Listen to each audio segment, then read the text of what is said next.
Hi butterflies. நிறைய பேருக்கு நம்ம நல்லது செஞ்சுருப்போம். சில பேருக்கு உணவா, சில பேருக்கு பொருளா, சில பேருக்கு மனசார, சில பேருக்கு அந்தந்த நேரத்தில் ஒரு நம்பிக்கைக்குரிய ஒரு மனுஷனா அந்த இடத்துல நின்று இருப்போம். நம்ம கையில் எதுவுமே இல்லைன்னா கூட ஐயோ அவங்க கஷ்டத்தோடு இருப்பாங்க, நம்ம முதல் ஆளாக போய் அவங்களுக்கு உதவி பண்ணணும் அப்படின்னு சொல்லிட்டு. ஆனால் இன் ரிட்டன் உங்களுக்கு எதனா வந்திருக்கான்னு பார்த்தீங்கன்னா அவமானம் மட்டும்தான் வந்திருக்கும். இல்லைன்னா உங்களை பற்றி தப்பு தப்பாக பேசி புரளி வந்திருக்கும்.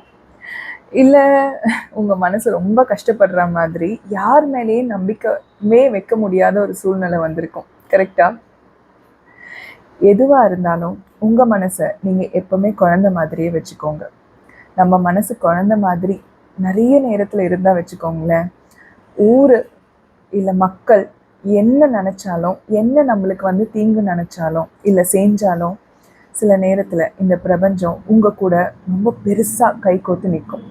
அந்த கடவுளந்தான். ஏன்னா கடவுளுக்கு தெரியும் உங்கள் மனசு எப்போவுமே நிதர்சனமான உண்மைன்றது. அதை எப்போவுமே மனசில் வச்சுக்கோங்க. மற்றபடி நல்லவனாக இருங்க, ரொம்ப நல்லவனாக இருந்துடாதீங்க.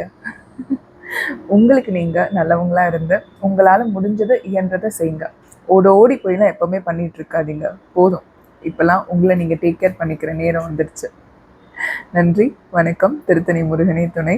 அந்த முருகப்பெருமான் எப்போவுமே உங்கள் கூட இருக்கட்டும்.